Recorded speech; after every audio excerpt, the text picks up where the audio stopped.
بسم اللہ الرحمن الرحیم۔ حضرت عثمان کے دور خلافت میں ایک نہایت غیر معمولی اور حکمت برا واقعہ پیش آتا ہے جو آج بھی بہت سے لوگوں کے لیے مشعل راہ ہے۔ ہمارے اس دور میں ششماہی بچے یعنی 6 ماہ کے حمل سے پیدا ہونے والے بچے کو شک کی نگاہ سے دیکھا جاتا ہے، جس سے بہت سے گھر اجڑ چکے ہیں۔ لیکن آج ہم حضرت علی اور حضرت عثمان کا ایک ایسا واقعہ پیش کرنے والے ہیں کہ جس کو سننے کے بعد یقیناً بہت سے شادی شدہ جوڑوں کی زندگی میں تسلسل قائم ہو جائے گا۔ اس کے علاوہ غیر شادی شدہ لوگوں کے لیے اس واقعے میں بہت سی حکمتیں چھپی ہیں۔ حضرت عثمان غنی کا دربار خلافت سجا ہے کہ ایک شخص بڑی محفل میں روتا ہوا داخل ہوتا ہے۔ حضور، میں برباد ہو گیا۔ میں نے ایک حسین عورت کو نیک سیرت سمجھ کر اس کے ساتھ شادی کی اور پھر تجارت کی غرض سے ملک شام چلا گیا۔ جب میں اپنے گھر کی دہلیز پر پہنچا تو مجھے مبارکباد دی گئی کہ میرے گھر لڑکا پیدا ہوا ہے، جبکہ میری شادی کو ابھی صرف 6 ماہ ہوئے تھے۔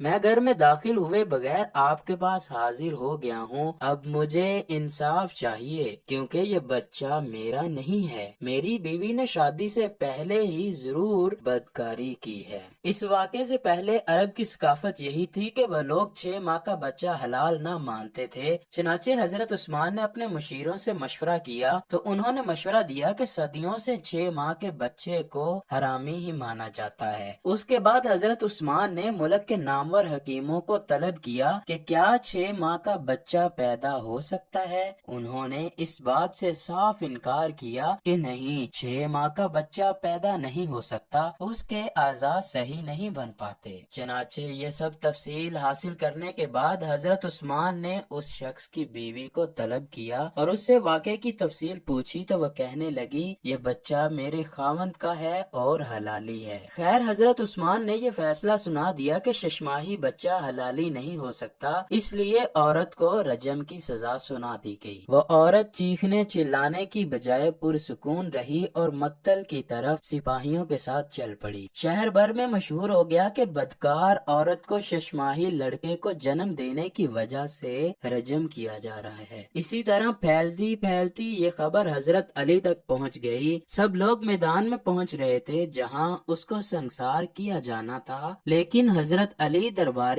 خلافت میں حضرت عثمان کے پاس پہنچ گئے اور پوچھا، آج کسی عورت کو ششماہی بچہ پیدا کرنے کی وجہ سے سنسار کیا جا رہا ہے؟ حضرت عثمان کہنے لگے، جی، پورا حساب لگا لیا گیا ہے اور طبیبوں سے مشورہ بھی کیا گیا ہے، اور عرب کا رواج بھی یہی ہے کہ 6 ماہ کا بچہ پیدا نہیں ہو سکتا۔ ضرور اس عورت نے شادی سے پہلے ہی بدکاری کر لی تھی، جس وجہ سے اس کو آج سنسار کر دیا جائے گا، اور سپاہی اس کو میرے حکم سے لے گئے ہیں۔ حضرت علی کہنے لگے، اے عثمان، 6 ماہ کا بچہ تو قرآن میں بھی ثابت ہے۔ حضرت عثمان نے پوچھا، وہ کیسے؟ حضرت علی کہنے لگے، کیا سورہ بقرہ کی آیت نمبر 233 میں حمل اور دودھ پلانے کی مدت 30 ماہ مقرر نہیں کی گئی؟ حضرت عثمان کہنے لگے، بالکل کی گئی ہے۔ پھر حضرت علی فرمانے لگے، کیا سورہ احقاف کی آیت نمبر 15 میں 24 ماہ دودھ پلانے کی عمر مقرر نہیں کی گئی؟ حضرت عثمان کہنے لگے، بالکل کی گئی ہے۔ تو حضرت علی فرمانے لگے، حمل اور دودھ پلانے کے 30 ماہ میں سے دودھ پلانے کے 24 ماہ نکال دیں تو حمل کے صرف 6 ماہ بچتے ہیں۔ یعنی یہ قرآن میں اللہ پاک نے ہمیں بتا دیا ہے کہ 6 ماہ کا بھی بچہ پیدا ہو سکتا ہے۔ حضرت عثمان پریشان ہوئے، سپاہیوں کو اس میدان کی طرف بھگایا کہ اس کو سنسار ہونے سے روکا جائے، اور خود بھی حضرت علی کو لے کر میدان کی طرف چل نکلے، اور ساتھ ساتھ حضرت علی سے کہتے